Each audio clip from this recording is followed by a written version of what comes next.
Para undangan berbahagia, acara selanjutnya yaitu tausiah yang akan disampaikan oleh Roni dan Al-Musalam kepada Al-Fatihah.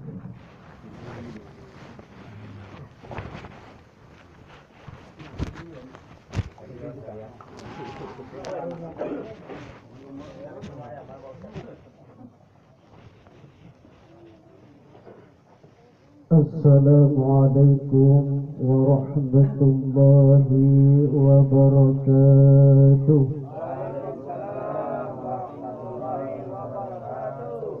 Alhamdulillahilladzi khalaqal mauta wal hayata liyabluwakum ayyukum ahsanu amala wa huwal azizul ghafur. Asyhadu an la ilaha illallah wahdahu la syarika lahu وأشهد أن محمدا عبده ورسوله. اللهم صل وسلم وبارك على سيدنا محمد سيد المرسلين وإمام المتقين وعلى آله وصحبه أجمعين. أما بعد. Yang saya hormati keluarga besar dari ahli musibah, yakni saudara kita Tuli, Bapak Tuli. Mudah-mudahan diberikan kesabaran oleh Allah Subhanahu wa Ta'ala dalam menghadapi musibah ini, dan mudah-mudahan kita semua yang hadir di sini diberikan oleh Allah Subhanahu wa Ta'ala kemudahan oleh Allah, baik dalam urusan-urusan kita, urusan dunia maupun urusan akhirat. Pertama, yang paling utama, mari kita memanjatkan puja dan puji syukur kehadirat Allah Subhanahu wa Ta'ala bahwa pada malam ini kita berkumpul dalam rangka takziah 3 hari atas meninggalnya Ibunda Warni binti Giman, ibu dari saudara kita Tuli. Mudah-mudahan Ibu Warni ini dilapangkan kuburnya dan diampuni segala dosa-dosanya, dan diberikan oleh Allah tempat yang layak, dan kuburnya dijadikan sebagai taman-taman surganya di tempatnya. Bapak dan Ibu, singkat saja, saya tidak akan panjang lebar, insya Allah 15 menit ya. Jadi kalau sudah 15 menit insya Allah kita stop ya. Setuju? Setuju? Setuju. Ya, 60 menit sanggup? Sanggup? Ustaznya yang udah sanggup ya. Baiklah, ada suatu cerita bahwa di zaman dulu, zaman Nabiullah Sulaiman alaihissalam, ada seseorang datang dari negeri Cina. Dia sedang menghadap Nabiullah Sulaiman alaihissalam. Pada waktu itu di balik pertemuan Nabiullah Sulaiman alaihissalam, ya, maka ketika itu datanglah malaikat sang pencabut nyawa tadi mengunjungi Nabiullah Sulaiman alaihissalam, ya. Dan dia bertanya kepada Nabiullah Sulaiman alaihissalam bahwa orang ini akan meninggal 1 jam lagi. Tetapi malaikat itu pun heran, kenapa dia sekarang berada di negeri Palestina, negerinya Nabiullah Sulaiman alaihissalam, padahal dalam catatannya dia ini 1 jam lagi akan meninggal di negeri Cina. Malaikat saja tidak tahu kapan yang akan menentukan dia orang yang akan meninggal tadi, ya, tempatnya tidak tahu, ya. Padahal sudah ada catatan, waktunya juga bingung, karena orang ini yang akan meninggal ini berada di negeri Palestina, padahal catatannya itu di negeri Cina. Bingung, ya, malaikat tadi. Maka setelah itu mengabarkan kepada Nabiullah Sulaiman alaihissalam, ketika malaikat sudah pergi, maka orang yang tadi yang akan meninggal 1 jam lagi tadi gemetar hatinya. ya, dia sedang asik ngobrol dengan Nabiullah Sulaiman alaihissalam, dia langsung minta diantarkan oleh Nabiullah Sulaiman alaihissalam. Padahal waktu sudah dekat ya.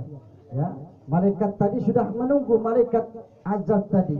Nah, maka Nabiullah Sulaiman alaihissalam perintahkan angin untuk membawa orang tersebut, karena Nabiullah Sulaiman alaihissalam bisa menundukkan angin bangsa jin ya. Nah, jadi diperintahkanlah angin untuk membawa orang tersebut. Maka orang tersebut dibawa ke negerinya, negeri Cina. Maka sampai negeri Cina dia meninggal dunia, alias mati. Inna lillahi wa inna ilaihi raji'un. Makanya wa ma tadri nafsum bi ayyin ardin tamut, tidak seorang pun yang mengetahui di bumi mana dia akan meninggal dunia, kata Allah. Kita berkehendak ingin meninggal mungkin di Jawa, kita merantau ke Palembang ini, ingin meninggalnya di kampung halaman sendiri, namun apa daya dan upaya, Allah telah mentakdirkan yang lain, kita meninggal di tempat yang lain. Itu sudah ketentuan dari Allah Subhanahu wa ta'ala. Maka kita sebagai hamba, sebagai manusia ini, terutama Bang Toleh, bersabar atas ujian dari Allah Subhanahu wa ta'ala. Walanabluwannakum bisyai'in minal khawfi wal ju' wa naqsin minal amwali wal anfusi was samarat wa basyiris sabirin alladhina idza asabatuhum musibah qalu inna lillahi wa inna ilaihi raji'un. Dan sungguh akan kami uji kamu dengan sedikit ketakutan, kekurangan harta jiwa dan buah-buahan. Kita diuji oleh Allah. Meninggalnya orang tua kita, meninggalnya saudara kita, meninggalnya istri kita, seperti Bapak Jipan ya.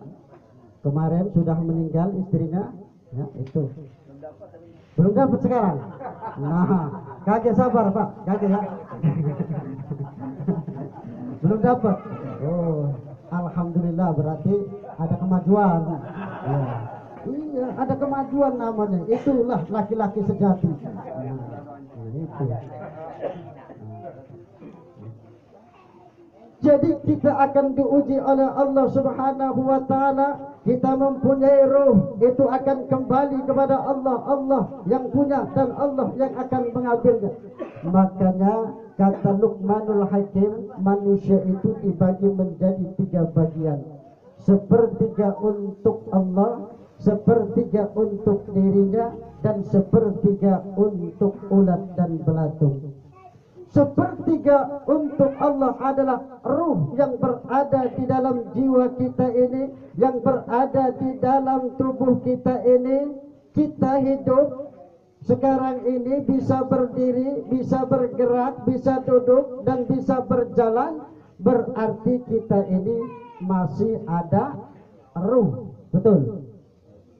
Kalau ruh sudah dicabut oleh Allah Subhanahu wa ta'ala, maka itulah yang disebut dengan namanya mati ya.